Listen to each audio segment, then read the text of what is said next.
एक 17 साल की लड़की अपने हॉस्टल के बाथरूम में मरी पड़ी मिलती है। पुलिस एक आदमी को पकड़ती है, कोर्ट उसे सजा भी देता है और फिर सालों बाद वही सेम आदमी इनोसेंट डिक्लेयर हो जाता है। तो सवाल ये है कि अगर वो कातिल नहीं था तो फिर था कौन? 27 दिसंबर 2007 विजयवाड़ा के पास एक प्राइवेट गर्ल्स हॉस्टल में क्रिसमस की छुट्टियां चल रही थी। पूरा हॉस्टल काफी हद तक खाली था, लेकिन एक लड़की आयशा मीरा वहीं रुकी हुई थी। और सुबह जब वो अपने रूम से बाहर नहीं आई और उसका कोई रिस्पॉन्स नहीं मिला तो हॉस्टल के स्टूडेंट्स और कुछ स्टाफ को शक हुआ। फिर अथॉरिटीज को इन्फॉर्म किया जाता है एंड जब बाथरूम का दरवाजा तोड़ा गया तो अंदर का सीन बेहद ही डरावना था। आयशा मीरा जमीन पर पड़ी हुई थी, उनके हाथ और पैर बंधे हुए थे, बॉडी पर घाव के कई जगह निशान थे। कुछ रिपोर्ट्स के मुताबिक उनके छाती पर लव लिखा हुआ था। अभी पोस्टमार्टम के रिपोर्ट भी आने बाकी थे, लेकिन उससे पहले इस केस को लेकर कई सारे सवाल उठ रहे थे, जैसे एक ऑलमोस्ट खाली हॉस्टल, एक लॉक्ड बाथरूम और इतनी ब्रूटैलिटी। क्या ये एक सिर्फ रैंडम अटैक था या फिर इसके पीछे कोई ऐसा इंसान था जो ऑलरेडी जानता था कि आयशा मीरा उस वक्त पर अकेली थी उस पूरे हॉस्टल में? चलो जानते हैं इस केस को।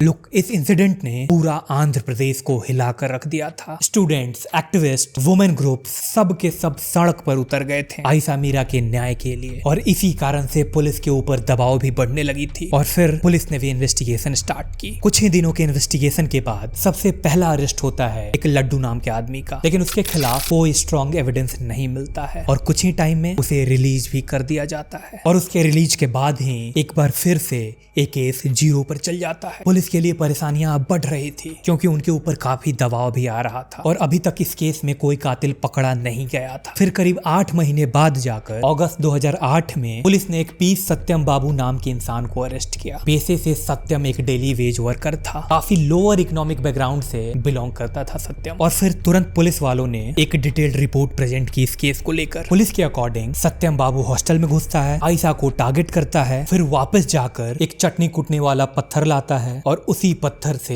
आयशा पर अटैक करता है और फिर आयशा की मौत हो जाती है। उन्होंने ये भी क्लेम किया कि आयशा को ड्रैग कर कर बाथरूम तक ले जाया गया, उसे असॉल्ट किया गया, बॉडी पर मैसेजेस लिखे गए और एक अपॉलजी लेटर भी छोड़ा वहां पे। और बाद में जाकर सत्यम बाबू ने पुलिस को वेपन का लोकेशन भी बताया। वेल, ऐसा बताया जाता है। लुक, अब पुलिस के अकॉर्डिंग एक डिटेल्ड स्टोरी ऑलरेडी प्रेजेंट थी। उसके पास एक अक्यूज था, पुलिस वालों को एक मोटिव भी मिल गया था एंड वो था रिजेक्शन ऑफ लव। टेक्निकली तो ये केस सॉल्व हो गया था, नो? वेल, पुलिस के अकॉर्डिंग तो हो गया था, या फिर इस पूरे केस की कहानी अभी ही शुरू होने वाली थी। चलो पहले ये समझते हैं कि आगे सत्यम बाबू के साथ क्या होता है। क्या वो कोर्ट में दोषी साबित होता है या फिर निर्दोष? एंड ट्रस्ट मी, आगे की स्टोरी सुन के शायद आप भी चकित रह जाओगे। अब कोर्ट में ट्रायल चलता है और कोर्ट ने पुलिस की इस स्टोरी को एक्सेप्ट भी कर लिया था। फिर साल 2010 में जाकर सत्यम बाबू को आजीवन कारावास की सजा मिलती है। पब्लिक के लिए तो ये केस क्लोज था, जस्टिस सर्व्ड, नो? लेकिन कुछ लोगों के लिए ये कहानी इतनी सिंपल नहीं थी क्योंकि इन्वेस्टिगेशन में कुछ चीजें मैच ही नहीं कर रही थी। पुलिस के इनिशियल रिपोर्ट्स में कई सारे इंट्रूडर्स का हिंट था और फिर धीरे धीरे बाद में जाकर इस पूरे केस की स्टोरी ही चेंज हो जाती है। जैसे वेपन रिकवरी वाली थ्योरी काफी क्वेश्चनेबल था, मतलब कई सारे डाउट्स थे उस पर। और सबसे इंपॉर्टेंट, इस केस में अभी तक कोई डीएनए प्रोफाइलिंग नहीं हुई थी, मतलब क्राइम स्पॉट से जो डीएनए का ट्रेस मिला था वो किसी भी अक्यूज्ड के साथ मैच नहीं किया गया था। और जो कोर्ट में एविडेंस दिया गया था वो डायरेक्टली सत्यम बाबू को क्राइम से लिंक नहीं कर पा रहा था और साथ में कई सारे सवाल भी पैदा हो रहे थे। और तभी एक और डिटेल सामने आई। सत्यम बाबू एक सीरियस न्यूरोलॉजिकल कंडीशन से सफर करता था। कुछ रिपोर्ट्स के अकॉर्डिंग वो ढंग से चल भी नहीं सकता था और यहीं से इस केस में डाउट और भी गहरे होने लगे थे। कुछ ह्यूमन राइट एक्टिविस्ट और खुद आयशा के पेरेंट्स ने पुलिस की इस थ्योरी को क्वेश्चन करना शुरू किया क्योंकि उनका शक बढ़ रहा था। उनका कहना था कि ये पूरी इन्वेस्टिगेशन ही बायस्ड है। आई रिपीट, ये पूरी इन्वेस्टिगेशन ही बायस्ड है और रियल कल्प्रिट्स को इग्नोर किया गया है इस केस में और एक इजी टारगेट को अरेस्ट कर लिया गया है इस केस में, जस्ट लाइक अ स्केपगोट। और साथ ही आयशा के पेरेंट्स ने एक नाम भी उठाया, वो कोनेरू कोनेरू सतीश का नाम लेती हैं। उनका पूरा शक इसी आदमी पर था। कोनेरू सतीश ये जो बंदा है एक काफी स्ट्रॉन्ग पॉलिटिकली कनेक्टेड फैमिली से बिलोंग करता है और उस गर्ल्स हॉस्टल में इसका इजिली एक्सेस भी था। लेकिन इस केस में इस एंगल पर कभी प्रॉपर इन्वेस्टिगेशन हुई ही नहीं। अब इस केस की पूरी पिक्चर कॉम्प्लिकेटेड हो चुकी थी। एक तरफ पुलिस वालों की ऑफिशियल स्टोरी थी और दूसरी तरफ कई सारे जायज सवाल जिसका उत्तर मिलना अभी बाकी था, और तीसरी तरफ पॉलिटिकली पावरफुल कनेक्शंस थे।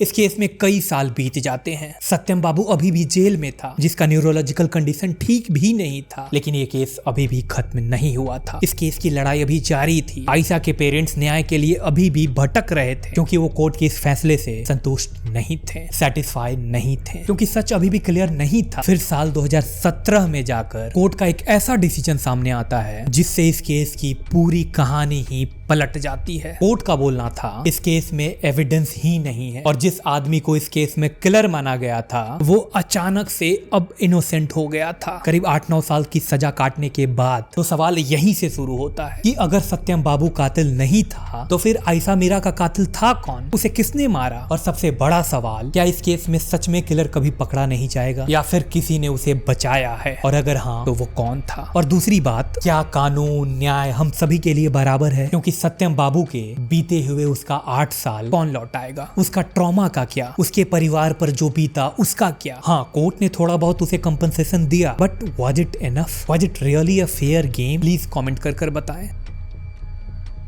लुक, हाई कोर्ट ने सिर्फ अक्विटल पे बात खत्म नहीं की। साल 2018 में उस जजमेंट के बाद इस केस को सीबीआई को ट्रांसफर कर दिया जाता है एक फ्रेश इन्वेस्टिगेशन के लिए। आयशा के पेरेंट्स को अब लग रहा था कि शायद उनकी बेटी को अब न्याय मिल जाएगी, और क्या उन्हें न्याय मिलती है आगे बताता हूँ। लुक, इस केस में अब एक्सपेक्टेशन क्लियर थी, अब सच सामने आएगा और वाकई में न्याय मिलेगा आयशा मीरा के पेरेंट्स को। उन्हें अब उम्मीद का किरण दिखने लगी थी एक बार फिर से, करीब 10 साल बाद जाकर, क्योंकि सीबीआई तो एक ऑटोनोमस बॉडी है, वो तो न्याय दिलाएगी ही। क्यों? अब सुनो। इस केस में सीबीआई ने एक अनयूजुअल स्टेप लिया। आयशा मीरा के रिमेन्स को कब्र से दोबारा निकलवाया जाता है 10 साल बाद, मतलब करीब 1 दशक बाद आयशा मीरा के कंकाल को उसके कब्र से निकाला गया था, और उसका पर्पस था रीपोस्टमार्टम, एक बार फिर से फॉरेंसिक एनालिसिस करना और कई सारे टेस्ट रन करना ताकि मौत के कारण का पता चल सके। लेकिन यहाँ एक हार्श रियलिटी सामने आती है। केस करीब 10 साल पुराना हो चुका था, कई सारे एविडेंसेस डिग्रेड हो चुके थे, क्राइम सीन को रिक्रिएट करना लगभग इम्पॉसिबल हो गया था सीबीआई वालों के लिए। इन्वेस्टिगेशन तो टेक्निकली पॉसिबल थी, लेकिन प्रैक्टिकली एक्सट्रीमली डिफिकल्ट बनता जा रहा था सीबीआई वालों के लिए। लेकिन फिर भी सीबीआई वालों ने मल्टीपल एंगल से इस केस को एग्जामिन किया, विटनेसेस को दोबारा क्वेश्चन किया जाता है, 10 साल बाद पहले वाले सस्पेक्ट को भी रिविजिट किया जाता है, सारे एलिगेशंस को वेरीफाई करने की कोशिश की जाती है, कोनेरू सतीश का एंगल भी इन्वेस्टिगेट किया जाता है इस केस में। लेकिन कोई भी सॉलिड लीगली एक्सेप्ट होने वाले एविडेंस सामने नहीं आता है। इतना बड़ा केस, इतनी सारी स्पेकुलेशंस और इतने साल बीत गए और फिर भी अभी तक कुछ भी कंक्लूसिव नहीं मिला था इस केस में। और अब सीबीआई अपनी फाइनल रिपोर्ट फाइल करती है कोर्ट के सामने, क्लोजर रिपोर्ट फाइल करती है। उनका कंक्लूजन सीधा था, सीबीआई वालों के रिपोर्ट में किसी भी इंडिविजुअल के अगेंस्ट उसे प्रोसिक्यूट करने के लिए कोई भी एविडेंस सामने नहीं था। फिर फरवरी 2026 में करीब 8 साल बाद जाकर कोर्ट ने इस रिपोर्ट को एक्सेप्ट भी कर लिया और ऑफिशियली केस क्लोज हो गया। एक क्राइम जो इतना ब्रूटल था, जो पूरे स्टेट को हिलाकर रख दिया था, उसका कोई अक्यूज नहीं है। सीबीआई ने आयशा मीरा के रिमेन्स को उनके पेरेंट्स को वापस कर दिए और लगभग 19 साल बाद जाकर उन्होंने दोबारा आयशा मीरा को अंतिम विदाई दी। उनकी मां शमशाद बेगम मीडिया के सामने टूट जाती है। उनका कहना था, इतने सालों के बाद हमें सिर्फ उसकी बॉडी वापस मिली, लेकिन जस्टिस आज भी नहीं। उन्होंने कई सारे एलिगेशंस भी रेज किए, जैसे